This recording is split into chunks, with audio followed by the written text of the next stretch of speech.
talk about P. Krishna Pillai, the great freedom fighter from Kerala. Good morning, everyone.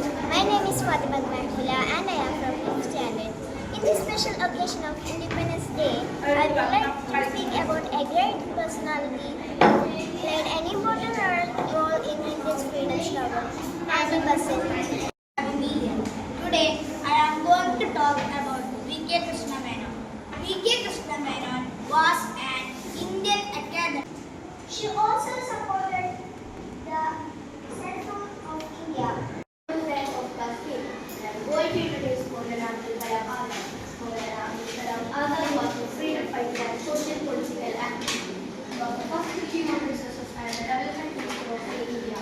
He was born in November 1888 in Makkah, Saudi Arabia. He was self-taught and he knew English, Arabic, Urdu, Persian, etc.